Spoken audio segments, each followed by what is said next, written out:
오늘 우리가 함께 읽은 요한복음 18장 후반부는 예수님께서 재판을 받으시는 내용입니다. 사복음서를 연구한 학자들이 예수님의 재판에 대한 기록을 연구하면서요, 예수님의 재판이 18시간이 채 안 되는 시간 동안 이루어졌다는 것을 확인했습니다.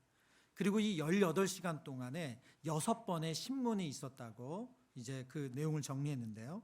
첫 번째 신문은 대제사장 안나스에게 받은 신문입니다. 그는 성경에 보면 대제사장이 2명이 등장하거든요. 근데 대제사장은 동시에 2명일 수가 없습니다. 왜냐하면 한 명이 죽고 나면 그 다음 대제사장이 이어지기 때문에 그렇습니다. 구약의 원리대로 따르면. 그러나 대제사장 안나스는 현재 대제사장이 아님에도 불구하고 사람들이 그를 대제사장으로 보고 있었습니다.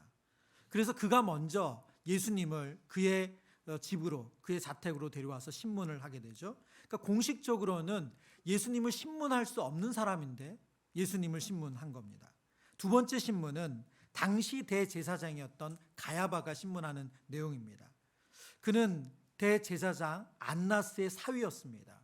성경은 이 내용을 통해서 당시 불법적으로 대제사장직이 세습되고 있었다는 것을 알려주고 있습니다. 그는 본문에 보면, 공관복음서에 보면 이 대제사장 가야바는 예수님을 신문하면서 거짓 증인을 세우고, 그리고 예수님의 얼굴에 침을 뱉고 예수님의 얼굴을 주먹으로 치고 빵을 때립니다.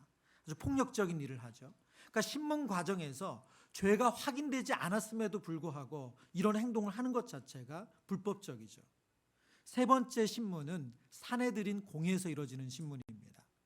밤중에 대제사장 안나스와 그리고 가야바의 신문을 받고 나서 그들이 짠 판에 이른 아침, 이른 새벽에 사내들인 공회원들이 다 모여서 그들이 정한 예수님의 죄를 그들이 찬성하는 그런 모임을 가진 겁니다. 그리고 네 번째 신문이 오늘 본문에 등장하는 바로 로마의 군인 빌라도 앞에서 이루어지는 내용입니다. 종교 지도자들이 예수님을 반역과 모반죄로 예수님을 고소했습니다. 그러나 그 증거가 너무나도 불충분하고 예수님을 신문해 보니까 맞지를 않아요. 그럼에도 불구하고 종교 지도자들이 예수님을 반역죄로 몰고 있기 때문에 예수님을 처치하지 않는다면 빌라도 또한 공격받을 것에 대한 위험이 있습니다. 그래서 두려워하는 내용이 나오죠. 다섯 번째 신문은 빌라도가 자신이 예수님을 신문해 봤는데도 죄를 찾지 못하니까 우회적으로 어떻게든 예수님을 돌려보내기를 원했어요. 그래서 당시 이 지역의 분봉왕이었던 헤롯 왕에게 예수님을 보냅니다. 근데 헤롯 왕은 예수님을 만나서 관심이 다른 데 있었어요. 예수님이 유죄이냐 무죄이냐에 관심이 있었던 것이 아니라 헤롯 왕은 예수님이 그동안 갈릴리 지역에서 유대 땅에서 행했던 많은 기적에 대해서 소식을 듣고 있었습니다. 그래서 예수님이 자신 앞에서, 헤롯 왕 앞에서 기적이나 이사를 행할 것을 기대했어요. 그러나 예수님은 침묵을 지키시고 아무 일도 하지 않으십니다. 그러자 헤롯 왕은 예수님이 죄 없음을 알았음에도 불구하고 어떤 조치도 취하지 않고 그를 다시 로마의 군인 빌라도에게 보냅니다. 그리고 마지막 여섯 번째 신문이 빌라도의 법정에서 다시 한번 진행이 되는데요. 빌라도는 예수님이 무죄임을 알았습니다. 그러나 종교 지도자들이 끊임없는 요구에 어쩔 수 없이 예수님을 이제 십자가까지 넘겨야 되는데, 그 과정에 보면 빌라도가 예수님을 넘기지 않기 위해서 뭔가 타협점을 먼저 쳤습니다. 그게 뭐냐면 예수님을 채찍질하는 거예요. 여러분, 이 채찍질 자체도 바로 형을 집행하는 겁니다. 그렇기 때문에 유죄가 확정되지 않은 사람이 하면 안 되는 행동이에요. 그러나 그들의 종교 지도자들의 요구대로 예수님을 바로 죽이는 것은 합당치 않다고 생각해서 이렇게 예수님을 채찍질함으로써 타협하기를 원했습니다. 그러나 종교 지도자들이 여기서 멈추지 않았기 때문에 예수님을 십자가에까지 넘겨주게 되죠. 예수님이 받으시는 재판, 신문의 내용은 정의와는 아주 거리가 먼 재판입니다. 만약 오늘날 우리 시대에 이렇게 불법적이고 불의한 재판이 일어난다면 어떻게 될까요? 뉴스의 연일 재판의 불법성, 그 다음에 불공정함에 대한 뉴스들이 나오지 않겠어요? 그리고 당사자와 그 가족들은 재판부와 언론에 억울함을 호소하면서 공정한 재판이 이루어지게 해달라고 요청하지 않겠습니까? 근데 본문의 예수님은 이 불의하고 불법인 재판을 받으시면서 그것을 묵묵히 다 받아내세요. 그들이 불법적으로 조롱하고 처벌하는데 폭력을 가하는데 그것을 다 받아내세요. 예수님의 이러한 태도는 미리 성경에서 예고했던 내용이기도 합니다. 요한복음 18장 11절의 말씀인데요. 예수께서 베드로더러 이르시되 칼을 칼집에 꽂으라. 아버지께서 주신 잔을 내가 마시지 아니하겠느냐 하시니라. 예수님을 잡으러 온 군인들, 예수님을 잡으러 온 수하들에게 위협을 당할 때 베드로가 칼집에서 칼을 꽂아가지고 말고의 귀를 자르죠. 그때 바로 예수님께서 베드로를 책망하시면서 아버지께서 주신 잔을 내가 마시지 않겠느냐. 예수님은 아버지께서 주신 고난의 잔, 이 십자가의 길을 걸으실 것을 미리 말씀해 주셨습니다. 하나님 아버지의 뜻에 자발적으로 순종하셔서 십자가를 지시기 위한 고난의 길, 이 고난의 잔을 마시겠다고 말씀하시는 거죠. 하나님의 자녀된 우리는 하나님께로부터 영생을 선물로 받았습니다. 그런데 이 영생이 공짜가 아니라는 거예요. 자발적으로 고난의 잔을 마신 예수 그리스도의 순종의 열매, 그 순종의 결과가 저와 여러분에게 영생을 선물로 받는 결과로 주어진 것입니다. 우리를 위해 기꺼이 고난의 잔을 마시면서 불법과 불의의 재판을 감당하신 그 예수님의 모습을 오늘 우리가 함께 묵상하면서 은혜를 누리길 원합니다. 재판을 받으시는 예수님의 그 첫 번째 모습은 예수 그리스도는 죄가 있어서 죽으신 것이 아니라는 것을 알려주고 있습니다. 오늘 본문에 보면 종교 지도자들의 이 걸음이 아주 숨가쁩니다. 왜냐하면 그들은 유월절 전에 예수님이 십자가에 달리길 원했어요. 그래서 앞서도 설명드린 것처럼 이 6번의 신문, 6번의 재판이 불과 18시간 만에 이루어지는 급조된 재판인 거죠. 그래서 그들은 예수님이 신변이 확보되자마자 대제사장 안나스에게 갔다가 또 바로 가야바에게 갔다가 그리고 새벽 이른 아침에 사내들인 공회원들을 다 모아서 그들이 거짓으로 만들어낸 증거와 증인들의 이야기를 듣고 예수님을 죽일 것을 그들은 결정합니다. 그리고 예수님을 로마 총독 빌라도에게 데려가서 거짓 고소를 내세워서 예수님을 죽여달라고 요청을 하게 되는 거죠. 요한복음 18장 29절에서 30절의 말씀입니다. 그러므로 빌라도가 밖으로 나가서 그들에게 말하되 너희가 무슨 일로 이 사람을 고발하느냐. 30절 대답하여 이르되, 함께 읽습니다. 이 사람이 행악자가 아니었더라면 우리가 당신에게 넘기지 아니하였겠나이다. 아멘. 여러분, 법정에서 이런 두리뭉실한 말은 의미가 없어요. 여러분, 이 사람이 행악자가 아니었다면 우리가 당신에게 지금 이 법정에 이 사람 세우지 않습니다.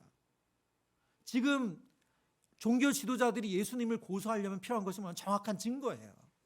이 사람이 죄를 졌다는 증거, 그 증인, 그 내용이 필요한데 지금 뭐라고 말합니까? 이 사람은 무엇인가 잘못했습니다. 행악자입니다. 그래서 이 사람 넘긴 겁니다. 성경을 보면 빌라도와 종교 지도자들의 관계가 썩 좋지 않습니다. 빌라도는 종교 지도자들에게 우호적이지 않아요. 그래서 종교 지도자들이 예수님을 데리고 와서 이렇게 예수님이 행악자라고 처벌해달라고 요청할 때 빌라도는 거절합니다. 너희의 법대로 해라. 너희의 종교법이 있지 않냐? 그 법대로 처리해라. 어떤 아무런 근거도 없는데 내가 이 사람을 어떻게 처벌하냐? 돌려보내요. 그러자 이 사람들이 자신들의 진짜 속뜻, 그 가지고 있던 그 속마음을 그제서 완전히 드러냅니다. 요한복음 18장 31절 빌라도가 이르되 너희가 그를 데려다가 너희의 법대로 재판하라. 유대인들이 이르되 우리에게는 사람을 죽이는 권한이 없나이다 하니. 여러분, 지금 예수님을 빌라도의 법정에 처음 세우면서 이 사람은 로마법에 의해서 처벌을 받아야 될 죄인입니다 라고 고소를 하면서 지금 유대인들은 벌써 예수님의 죄를 그리고 예수님의 형벌을 정했다는 거예요. 그게 뭐죠? 죽음이에요. 자신들의 법으로는 예수님을 죽일 수 없기 때문에 예수님을 죽일 것으로, 사형을 명할 것으로 그들은 벌써 정해서 지금 빌라도에게 예수님을 데려갔다는 거죠. 재판은 요식행인 거예요. 그들은 이미 예수님을 죽여야 한다는 결론을 지었습니다. 근데 빌라도는 종교 지도자들의 이러한 술책에 휘말리고 싶지를 않았어요. 그래서 어떻게든 피하고자 헤롯 왕에게 예수님을 보냈지만 아무 소득도 없이 예수님이 다시 돌아왔습니다. 그리고 나서 예수님을 다시 신문합니다. 그런데 예수님이 신문하면 할수록 예수님에게 죄를 찾을 수가 없어요. 요한복음 18장 38절입니다.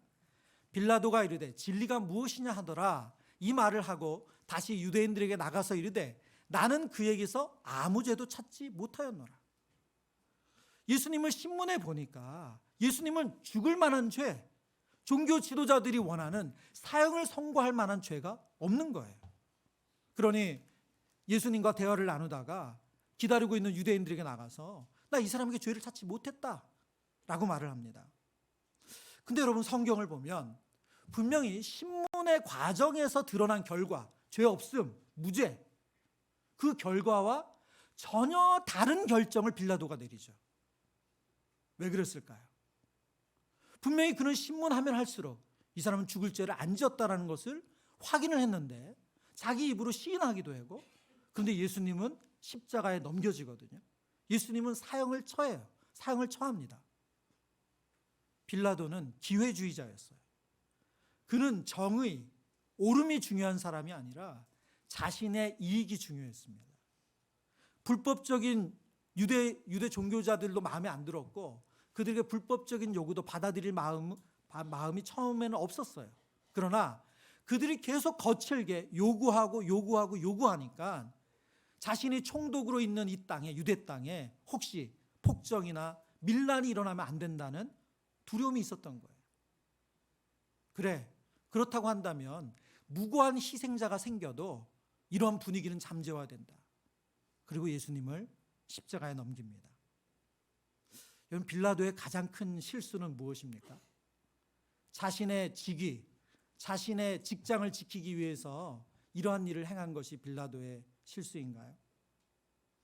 빌라도가 신문하는 중에 예수님과 대화하는 내용을 다시 보면 빌라도가 했던 가장 큰 실수가 무엇인지 알 수가 있습니다.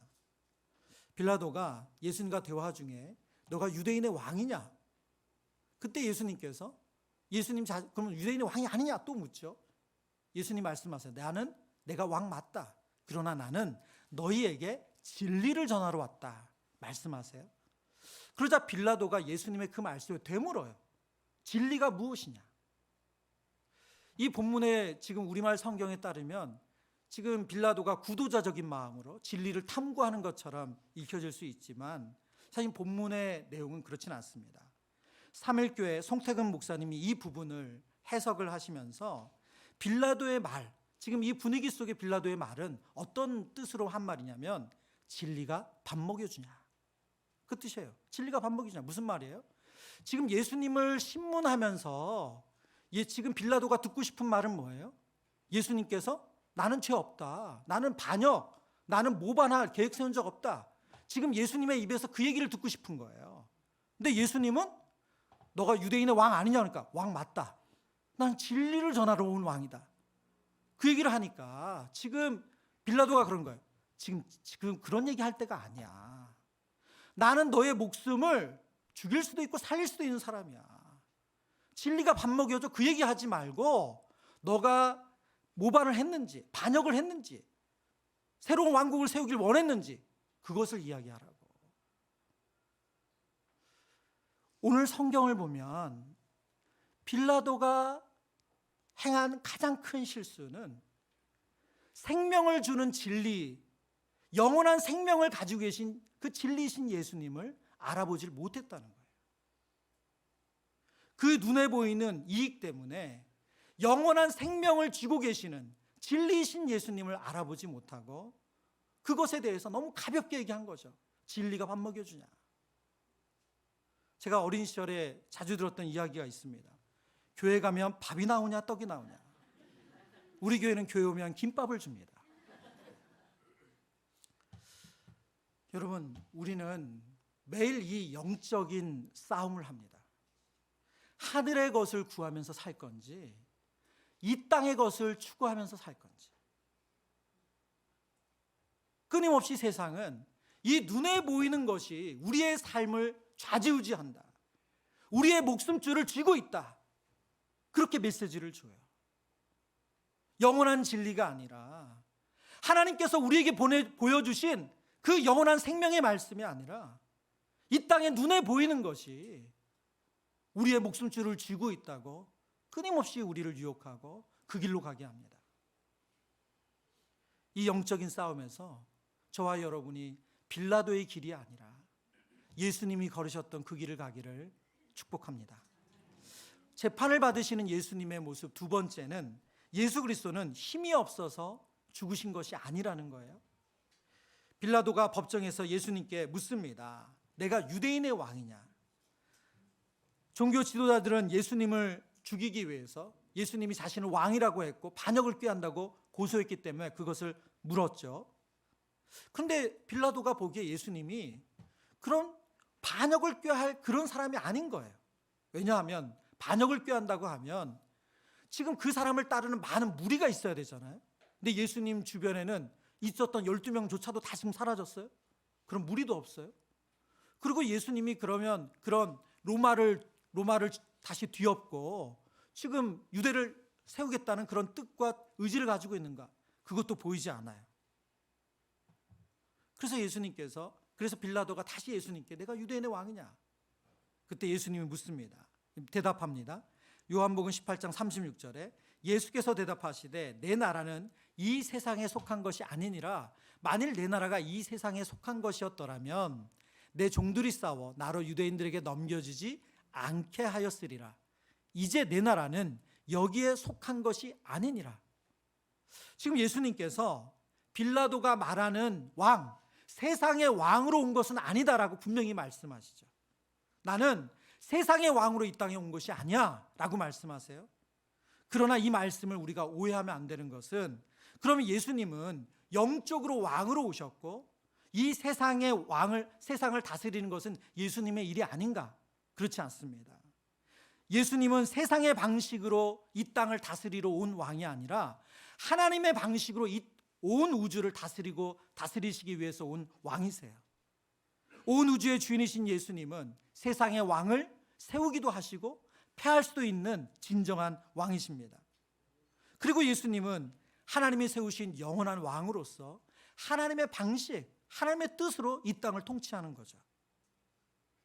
그렇다면 왜 이 악한 사람들에 의해서 예수님이 그렇게 불법적이고 불의한 재판을 받아서 십자가에 못 박히셔야 됐는가? 이 부분에 대해서 존 파이퍼 목사님이 예수님이 오셔서 죽으신 50가지 이유라는 책에서 이 내용을 이렇게 설명을 하세요. 하나님의 일하심과 예수님을 죽인 자들의 끔찍하고 제약된 행위와 무슨 상관이 있는가? 그리고 그 답으로, 이 질문에 대한 답으로 사도행전 4장 27절과 28절의 말씀을 말씀하세요. 같이 읽어보겠습니다. 과연 헤롯과 본디오 빌라도는 이방인과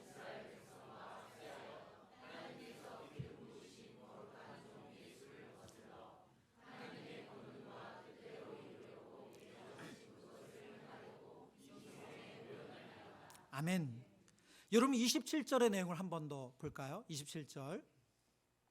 헤롯과 본디오 빌라도 이방인과 이스라엘 백성과 합세하여 하나님께서 기름 부으신 거룩한 종 예수를 거슬렀다.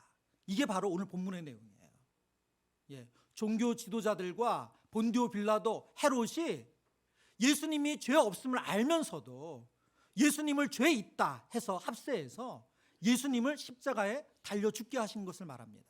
그런데 28절에서 이것을 이렇게 또 설명하세요. 하나님의 권능과 뜻대로 이루려고 예정하신 그것을 행하려고 이 성에 모였나이다. 지금 이 사람들의 그 일은 하나님의 뜻하신 계획을 이루는 일이기도 하다는 거예요. 이건 무슨 말씀입니까?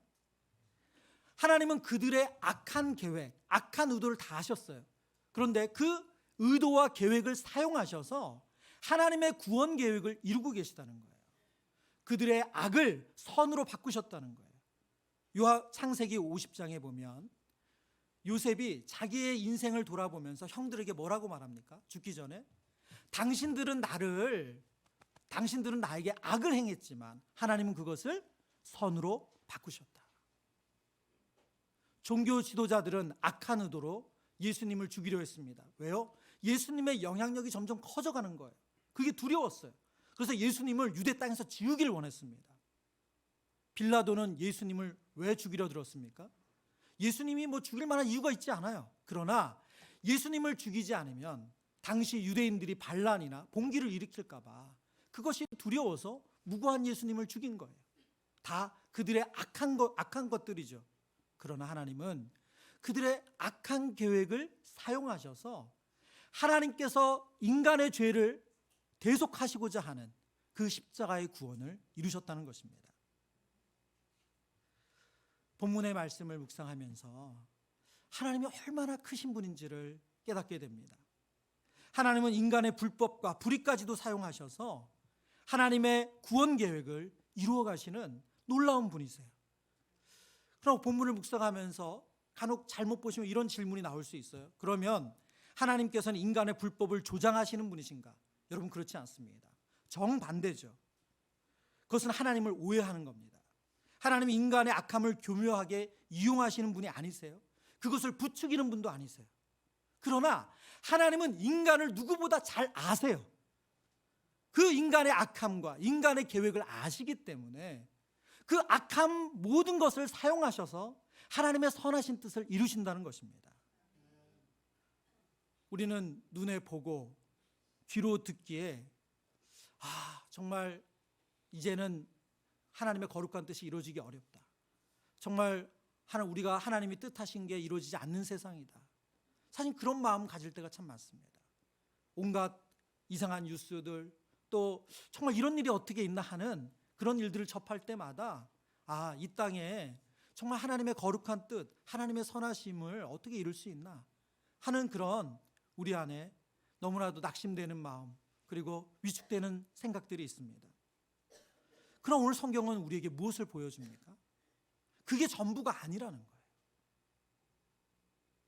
하나님이 쉬지 않고 그런 불법과 불의가 있는 가운데서도 하나님의 크신 구원의 계획을 이루고 계시다는 거예요. 여러분, 오늘날 우리 신앙의 문화 가운데, 특별히 우리 다음 세대 문화 가운데 어떤 문화가 있냐면 고등학교를 졸업한과 동시에 교회도 졸업해요. 아이들이 이 공교육에서 고등학교를 졸업하면 신앙적으로도 아이들이 그것을 졸업하는 일이 지금 일반적인 문화가 됐어요. 그래서 아이들이 20살이 되고 대학에 들어가면 제가 엄마 아빠 따라서 이제 교회 가는 거 안 할래요. 종교의 자유가 있어요. 그러면서 아이들이 안 가는 일들이 그런 문화가 생긴 지가 벌써 한참이 됐습니다. 그래서 오늘날 복음이 정말 다음 세대에게 잘 전해질 수 있는가 하는 걱정, 우려, 그리고 두려움이 우리 안에 있어요. 지난 목요일부터 2박 3일간 저희 교회 우리 청년들이 수련회를 가졌거든요. 그 수련회 이제 중간에 금요일 날 제가 잠시 수련회 장소를 방문하고 왔는데, 이제 방문하고 돌아오는 길인데 그 수련회에 있는 한 청년이 저에게 메시지를 보냈어요. 이런 메시지였습니다. 이 공동체에 함께할 수 있어서 하나님의 손길을 목격할 수 있어서 행복합니다. 남은 주말 잘 보내시고 주일날 뵐게요. 얼마나 마음이 따뜻해진지 모릅니다. 그래서 제가 너무 고맙고 감사해서 저도 답을 보냈습니다. 우리 귀한 고백이 격려가 됩니다. 기도 응답이기도 하고요. 이렇게 짧게 단문을 보냈어요. 그리고 또 답이 왔어요. 저에게도 기도 응답입니다. 나중에 더 나눠드릴게요. 기대가 됩니다. 지금 어떤 내용을 나눠주실지.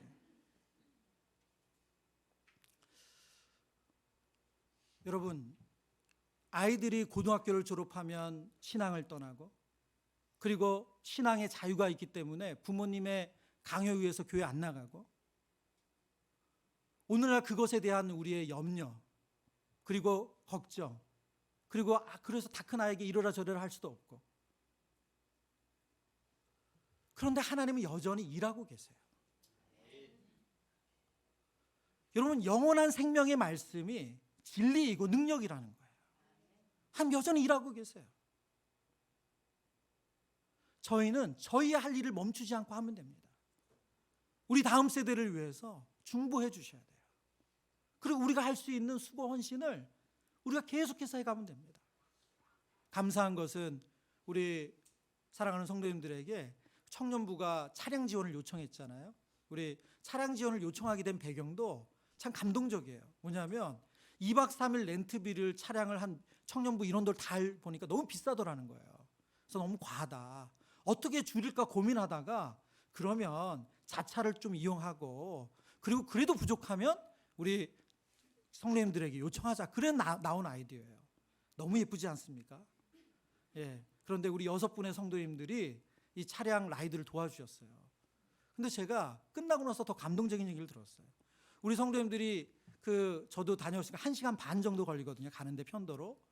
근데 이 가고 오고 한 이제 3시간 정도 시간을 쓰는 거잖아요. 근데 그 봉사만 하신 게 아니라 글쎄 아이들 데리고 오면서 아이들 피곤하다고 어디 들릴 카페가 없나 찾아서 검색하셔서 거기 들렸다 오셨더라고요. 여러분, 그 정도 감동받으시면 안 됩니다. 예, 정말 여러분, 그 수고도 귀하신데 정말 우리 아이들 얼마나 2박 3일간 피곤했을까, 잠 못 잤을까 생각해서 여러분, 하나님께서 우리에게 그 영혼의 마음을 변화시키라고 하지 않았어요. 그러나 우리가 그들을 위해서 기도하고 우리가 먼저 받은 은혜와 사랑을 이렇게 흘려보내줄 수 있습니다. 그러면 그 다음은 하나님이 하시는 줄 믿습니다. 오늘 본문의 말씀 가운데 우리에게 또 하나님께서 주시는 큰 도전이 있는데, 하나님이 일하시는 방식과 세상이 일하는 방식이 다르다는 거예요. 하나님의 구원 방식과 세상의 구원 방식이 달라요. 빌라도는 예수님에게 내가 유대인의 왕이냐? 내가 유대인의 왕이냐? 너 유대인의 왕 아니지? 그가 보기에는 예수님이 그런 무슨 큰 무리를 거느리고 있는 것도 아니고 무슨 권세가 있는 것도 아니고 물질이 있는 것도 아니고 아유, 이 사람이 뭘 하겠어. 그러나 예수님은 이 땅에 왕으로 오셨어요. 근데 예수님이 이 땅에 왕으로 오실 때 어떤 모습으로 오셨습니까? 겸손과 온유의 왕으로 오셨어요. 제가 오늘 찬양대 찬양에 크게 감동을 받았습니다. 예, 겸손한 왕으로 나귀 타고 오신 예수님을 찬양하신 우리 찬양대, 놀라운 이 성령의 교통하심에, 네. 마태복음 11장 29절의 말씀이에요. 우리 같이 읽어볼까요? 나는 마음이 온유하고 겸손하니 나의 멍에를 메고 내게 배우라. 그리하면 너희 마음이 쉼을 얻으리니. 아멘. 예수님은 어떤 왕으로 오셨어요? 겸손과 온유의 마음으로 오셨어요. 세상의 방식으로 힘으로 제압하고 물질로 숨통을 줬다 폈다 하는 그런 왕이 아니라 예수님은 겸손과 온유의 왕으로 오셨어요. 그래서 이 땅에 하나님의 자녀들에게 참된 안식을 주신대요. 여러분, 우리가 하나님의 뜻, 하나님과 동참하고 하나님의 뜻을 이룬다고 하는데 우리가 세상의 방식으로 그것을 이룬다고 우리가 똑같은 열심을 낸다면 그것은 맞지 않아요. 2주 전에 금요기대 말씀을 전하셨던 전미자 선교사님이 설교 말미에 그런 고백을 하시더라고요. 본인이 선교 사역을 하고 있는 중에 하나님께 큰 책망을 받으셨다는 거예요. 그 책망의 내용이 뭐냐? 이런 내용이었어요. 미자야, 내가 내 안에 거해서 나로 일하게 하는 거다. 미자야, 내가 내 안에 거해서 나로 일하게 하는 거다. 무슨 말이냐면 선교사님이 하나님 안에 거해서 하나님이 일하게 하시는 거지 자신의 열심으로 뛰는 게 아니라는 거예요. 그러면서 하나님께서 선교사님 안에 안식이 없음을 책망하셨대요. 그래서 그런 얘기 하시더라고요. 선교사가 안식이 없는데 안식의 복음을 전하고 있어. 이게 얼마나 넌센스예요? 여러분, 오늘날 교회 모습 아닙니까?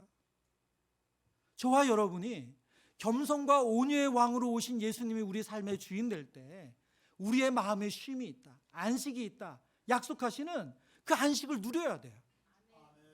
그리고 그 안식을 전해야 돼요.